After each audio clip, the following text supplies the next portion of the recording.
So this thing does kill bugs really fast.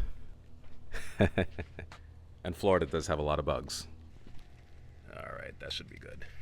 And to have the proper foot attire, it's going to be a left-hand ignition because you want to get that split-second advantage in endurance racing. And let's see what this thing sounds like.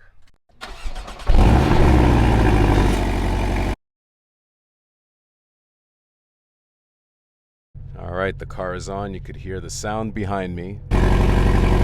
But a car this nice on such a beautiful day definitely deserves to be driven with the top down. So I'm going to hold down this button that has the open top. Windows come down. The latch is released.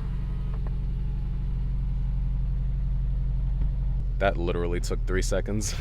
The camera quality is phenomenal. You have sensors all around the perimeter of this car.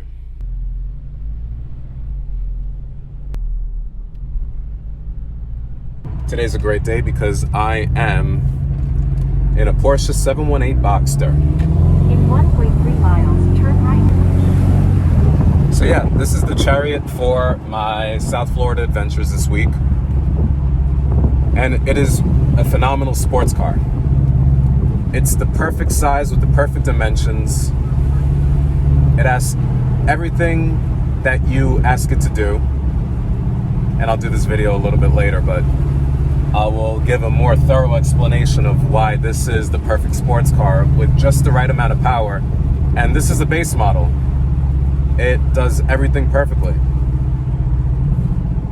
Handling is sublime. Yeah. I'll get back to you on that one. I'm going to continue the drive.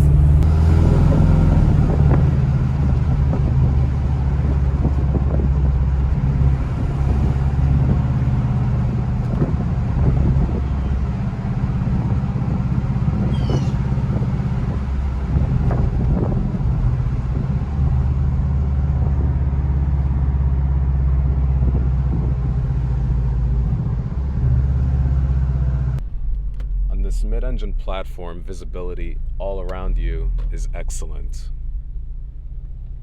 You're able to see well, and I'll take this left.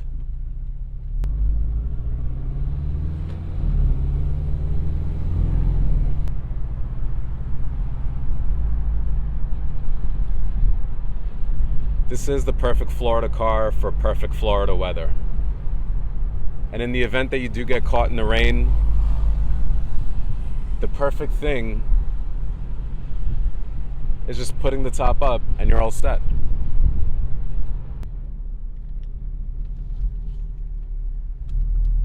Perfect turning radius.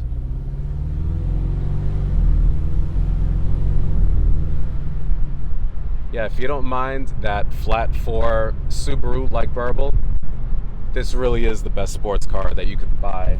It is the best bang for the buck. It is a lot cheaper than a Lotus Evora GT, and to be quite honest, it performs at the same level, and you're getting German build quality out of this car. You know, so there really is no comparison. Porsche just makes a superior product. Inside, we have one of the best fit and finish of any car that you'll ever see. And this is a base model, so you don't have the extended leather package. You do have Apple CarPlay, because I was playing around with that yesterday, and I think that was actually phenomenal. You have the PDK transmission, which provides ultra lightning quick shifts between 1st and 7th gears. It's a 7-speed PDK. You do have Bose connected to the infotainment system. You have Bose speakers, and they sound amazing. You have a 3-pod gauge cluster, which plays homage to the base model 912, because the Porsche 912 was the little brother to the Porsche 911. And the 912 was created when people couldn't afford the new 911. So they created the 912 with a 4-cylinder motor, and this has a 4-cylinder motor. They created the 912 with a 4-cylinder motor, and they deleted the outer gauges, because if you're familiar with 911 architecture, you have 5 gauges across in tradition, and the 912, some of the early 912s only had 3 gauges. And you see some 356s with 3 gauges as well. And this one pays homage to that by having a center tachometer, which is traditional Porsche, analog, which I think is beautiful. Then the outer here, the one to the right, that is a screen, and it looks, you could tell it's a screen. And then the outer one is your, your speed, which you try to get that needle as far north as possible as you can.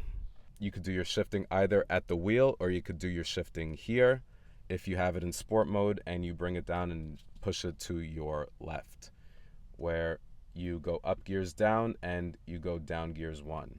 Another thing I love about this Porsche is the buttons. The only thing that I don't like is the fact that you have these fake buttons. But with the newer generations coming out, you see this with the Macan, you see this with the Panamera, they have actual panels that you don't see any of this. It's just like a black screen, sort of.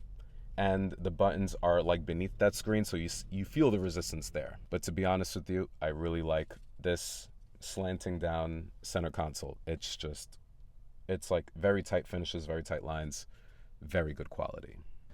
Dimensions wise, it is the perfect size, perfect wheel size, perfect brakes. The Porsche brakes are incredible.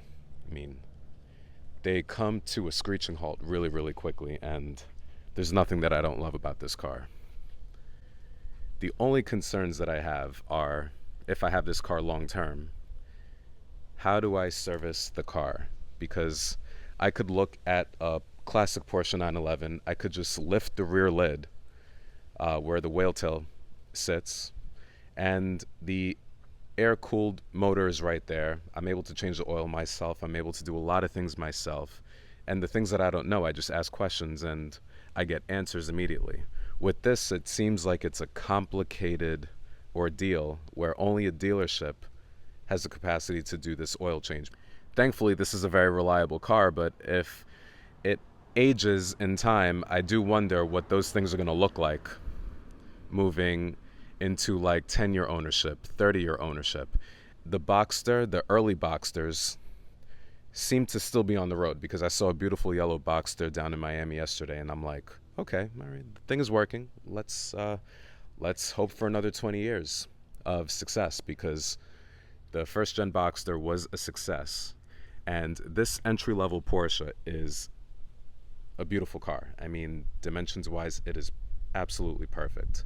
And it is so good that Porsche built the GT4 off this platform. They built the GT4 RS, and they used, of course, one of my favorite motors, a flat six motor. Sitting in this car, there is no space behind the driver and passenger seats, because back there is a motor. So the 911 does have that advantage where you're able to fit stuff in the back seat, fold down those rear seats that nobody can fit in unless you have really, really, really small children. This is definitely, compared to the 911, a dedicated two-seater, two-people sports car. So let's open the front bonnet to see how much space we have, and we do that right over here. And let's open up the rear one too. So in the back you have a little bit of space, and it's actually quite generous. And this is where you can do your fluid changes. I find the red lever. And you have a really deep space, and you have a light, and you have an emergency bar in the event that someone tries to throw you in the frunk. Hopefully that doesn't happen, and hopefully you don't have any enemies. And this is why I keep messing around with Porsches, and I keep buying Porsches and renting them on Turo in situations like this one. So yeah.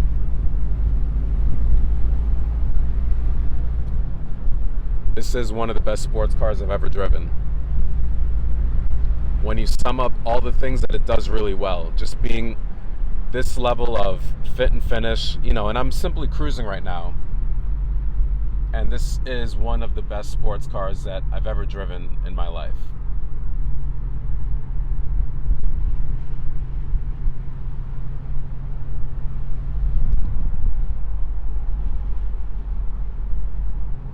Thank you for watching.